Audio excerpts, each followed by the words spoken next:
Hello friends, welcome to my channel. After using the SoundPEATS Air 5 for nearly a week, I think I'm ready to share my experience and compare them with the previous model, the SoundPEATS Air 4. But first, let's briefly go over the key specs and see how they stack up against the Air 4. Both models support Snapdragon Sound and APTX Lossless. The Air 5 features a new 13mm composite biodiaphragm driver. The Air 4 also had a 13mm driver, but the material wasn't specified. Bluetooth version has been upgraded from 5.3 to 5.4. Battery life got a boost, now up to 30 hours with the case, compared to 26 hours in the Air 4. Both models come with the active noise cancellation and multi-point connectivity. Let's start with the charging case. I wasn't a fan of the glossy finish. I definitely recommend going for the darker matte option. That said, the build quality is solid. The hinge has a nice spring-loaded feel. The magnet holds the buds in place securely, and inserting the earbuds feels natural. Still, I prefer the classic lid design of the Air 4. It's just easier to open one-handed. As for the earbuds themselves, they've gotten smaller, almost the size of wired earbuds. But fit-wise, they are still different. Earbuds feel more stable in my ears, while the Air 5s need occasional readjustment, especially when walking. Running? Forgot about it, unless you use foam or silicone covers, which actually still fit in the case just fine. Compared to the Air 4, the Air 5s are smaller, but I found the Air 4 more secure in my ears, though honestly, I still had to adjust those two. Neither is great for workouts without some help. Controls are handled by a single touch sensor on each earbud. You get one tap, double tap, triple tap, and a 1.5 second press, so 4 commands per ear. You can control volume, track skipping, play pause, game mode, ANC, and voice assistant. Personally, I disabled the touch control right away. I kept triggering them when adjusting the feet. There is no in-ear detection, so don't expect auto pause when you remove a bud. The app is available on both Android and iOS. Just make sure to install the new version with the black icon. The old white icon version is outdated. On the main screen, you'll see a graphical representation of the battery levels. Unfortunately, no exact percentage, which would have been much more helpful. Here you can also toggle ANC and select your ear canal type. I ended up choosing type 5, while type 2 sounded like I was listening from inside a barrel. Surprisingly, the ANC on the Air 5 works really well.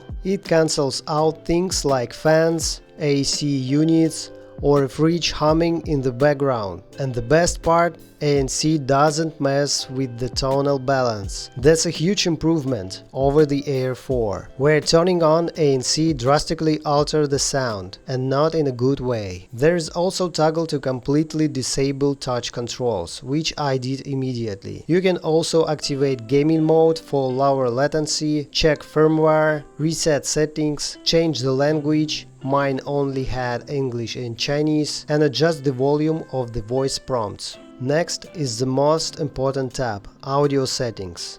You can run a hearing test and let the app automatically adjust the EQ based on your personal hearing profile. Now let's talk about sound quality, which of course is subjective. Personally, I prefer a neutral sound. My main headphones are the Sony MDR MA900, which aren't the flattest but still sound very natural. I also regularly use the nice HTK B40 earbuds, also pretty balanced and neutral. So how do the Air 5s sound? Well, the tuning team really leaned into the bass. There is so much of it.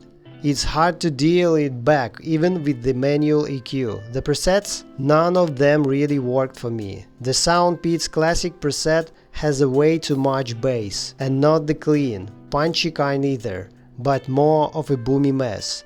That said, some users might enjoy it. The manual EQ is not as responsive as on the Air 4. It feels like the Air 5 already has some baked-in tuning that you can't fully override. It's like stocking EQ on the top of EQ, which doesn't give great results. Still, after some tinkering, I got a setup that was okay for my taste. So, what's the final verdict on the sound? The bass is deep, impressively so for open earbuds, but also overpowering. The Air 4, in contrast, had tighter, more controlled bass that didn't overshadow the mids and highs. Mid-range is decent and detailed, even with the heavy bass, but it lacks the open, airy vocal presentation and wide soundstage I got from the Air 4. Highs are present, not fatiguing, but also not very detailed or sparkly. They are comfortable but not crisp. In terms of genre, the Air 5s work well for electronic and pop music, but if you are into acoustic, jazz or anything with a lot of live instruments, the sound feels a bit muddy. Now let's test the microphone quality. Тест записи звука SoundPEATS Air 5. Нахожусь в помещении, на фоне работает кондиционер и вентилятор. Вот так вот вас будет слышать собеседник. Тест микрофонов SoundPEATS Air 4. Нахожусь все в том же помещении, на фоне работает кондиционер и вентилятор. Раз, два, три. Тест записи звука на микрофон AirPods Pro 2 серии. Все в тех же условиях, комната включен, кондиционер и вентилятор. Раз, два, три, раз, два, три. Это пример звука с микрофона обычных проводных AirPods с джеком 3,5 мм, подключенных через USB-ЦАП свисток. Все те же условия, комната, работает кондиционер и вентилятор. Раз, два, три, раз, два, три. Нахожусь все в том же помещении, но дополнительно на колонках воспроизводится белый шум. SoundPEATS Air 5. SoundPEATS Air 4. Все те же условия, но добавили белый шум, воспроизводимый из колонок. Раз, два, три. Раз, два, три. Так вас будет слышать собеседник. AirPods Pro 2 серии добавили шум из колонок. Раз, два, три. Раз, два, три. И все те же условия, только еще добавили белый шум из колонок. Раз, два, три. Раз, два, три. Как видите, шумоподавления активного абсолютно нет на проводных наушниках.